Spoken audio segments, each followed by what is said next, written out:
ایمان کے ساتھ شجاعت عطا کرے، ہمارے دلوں سے خوف نکل جائے، ہم کوئی بھی اپنے دل سے ڈر نہ لے کے جائیں۔ عزاداری ہمیں شجاعت سکھاتی ہے۔ جب جناب زینب کبریٰ اس حالت کے اندر عزاداری کر رہی، جب دربار یزید میں عزاداری نہیں رکی تو آج کیسے رک سکتی ہے؟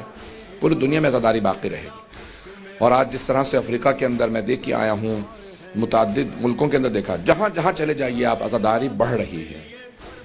اور ان قریب جب آل سعود کا زوال آ جائے گا، اس کے بعد جتنی تیزی سے آگے بڑھے گی اتنا کوئی تصور بھی نہیں کر سکتا۔ آج ترکی میں، یورپ میں لوگ تصور نہیں کر سکتے۔ آپ جس بڑے بڑے جلوسوں کو اگر آپ دیکھیں تو آپ کو اندازہ ہو کہ لوگ کس عقیدت سے جناب سید الشہداء کی بارگاہ میں آتے ہیں۔ کوئی ایسا علاقہ نہیں ہے، کوئی کسی جگہ چلے جائیے آپ کہ جہاں لوگ عقیدت نہ رکھتے۔ میں پہلا پیغام یہی دینا چاہتا ہوں کہ ہر دل کے اندر جناب سید الشہداء کی محبت کے ساتھ شجاعت ہو۔ یہ جو آگے حالات خراب ہوں گے، اس میں ہمیں عزاداری کی حفاظت کرنا ہے، ہمیں عزاداری کو آگے بڑھانا ہے۔ آپ عزادار ہیں کافی نہیں ہیں، اپنے نسلوں کو عزادار بنانا ہے، یہ ضروری ہے۔ ضروری یہ ہے کہ عزاداری منتقل ہوتی رہے، پہلا جذبہ۔ دوسرا جو پیغام دینا چاہتا ہوں، اپنی صفوں میں اتحاد باقی رکھیں۔ اگر کسی سے اختلاف نظر بھی ہو تب بھی اتحاد کا باقی رکھنا یہ ایمان کی علامت ہے۔ جناب امیر علیہ السلام نے فرماتے ہیں کہ اگر چاہتے ہو کہ شیطان کی ناک کو زمین پہ رگڑو، اس کا سر پکڑ کے اس کی ناک کو زمین پہ رگڑو، تو دو کام کبھی ترک مت کرنا۔ پہلا کام، کبھی نماز قضا مت کرنا۔ دوسرا، جب بھی مومن سے ملو تو ہاتھ ضرور ملانا۔ کہا شیطان سر پیٹنے لگتا ہے جب دیکھتا ہے کہ ایک مومن نے دوسرے سے ہاتھ ملایا ہے۔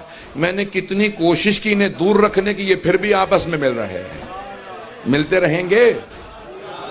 عزیزان کرام، جب کوئی مومن سے ملے فوراً ملے ضرور، ہاتھ ملائے۔ وہیں پہ ساری شیطان کی سازشیں ختم ہو جاتی ہیں جب آپ ہاتھ ملاتے ہیں۔ معانقہ کرنے سے اور زیادہ وہ رونے لگتا ہے۔ تو شیطان کو ناراض کرے، مومن سے ملتے رہیں۔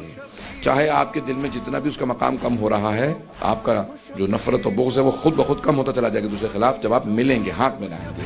ملیں ضرور، سلام دعا ضرور لیں، چاہے جتنا مرضی اختلاف ہو، اپنے ملتے رہنا بہت ضروری ہے۔ میرا دوسرا پیغام ہے عزیزان کرام، اتحاد کے بعد جو آپ تیسرا کام کریں، آپ جتنا ہو سکے اپنے امام بارگاہوں سے پورے سال وابستہ رہیں۔ صرف محرم و صفر یا ماہ رمضان میں نہیں، بلکہ جتنا ہو سکے شب جمعہ میں جس قدر ہو سکے شرکت کرتے رہیں۔ یہ آتے جاتے رہنے سے ایمان باقی رہتا ہے۔ یہ مقدس مقامات جہاں پہ فرشتے نازل ہوتے ہیں، ملائکہ آتے ہیں، یہ جو کتنی کثرت سے احادیث ہیں، یہ جو خود حدیث قصہ کے آخر میں الفاظ ہیں، یہ اتنے ملائکہ آتے ہیں، ان مقامات کے خاص اثرات ہیں۔ بڑے بڑے علماء نے لکھا ہے کہ فرش عزا کا اثر یہ ہے جب یہاں پہ آتے ہیں کہ چاروں طرف سے ملائکہ نے احاطے میں لیا ہوتا ہے، اور جب آپ کو خود نظر نہیں آتے لیکن آپ کے آنسوؤں کو تبرکاً یہاں سے لے کے جاتے ہیں۔ ایک حدیث کے الفاظ ہیں کہ یہ ملائکہ جو یہاں سے وہاں جاتے ہیں وہ کہتے ہیں تبرک میں کیا لائے ہو؟ حسین کی عزاداری سے اتنی خوشبو آ رہی ہے کہ حسین کے عزاداروں کے آنسو لے کے آئے ہیں۔ تو یہ عزاداری، یہ آپ صرف محرم سفر نہیں بلکہ پورے سال جب بھی ہو سکے آنا جانا ان اپنے دینی مراکز سے جاری رکھیں، اور جس قدر ہو سکے مومنین کے کام آئیں۔ اگر یہاں پہ کوئی محتاج نہیں تو اگر آپ کے علاقوں میں اگر کوئی محتاج ہے، ضرورت مند کی ضرورت کے وقت کام آنا یہ ایمان کی علامت ہے۔ خصوصاً جو یتیم بچے ہیں، بیوگان ہیں، اور خصوصاً یتیم بچوں کے لیے اللہ فیکم الیتام، جناب امیر کی وصیت ہے کہ یتیم بچوں کا بے انتہا خیال رکھنا ضروری ہے۔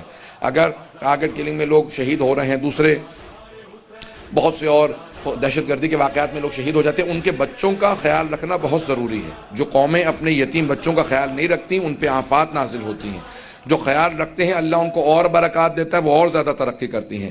یتیم بچے کبھی یہ محسوس نہ کریں ہم یتیم ہیں، کہ ہمارا اگر باپ چلا گیا تو پورے قوم نے ہمیں سہارا دیا ہے، ہمارا ساتھ دے رہا ہے۔ کوئی یتیم بچہ یتیم اپنے آپ کو محسوس نہ کرے۔ یہ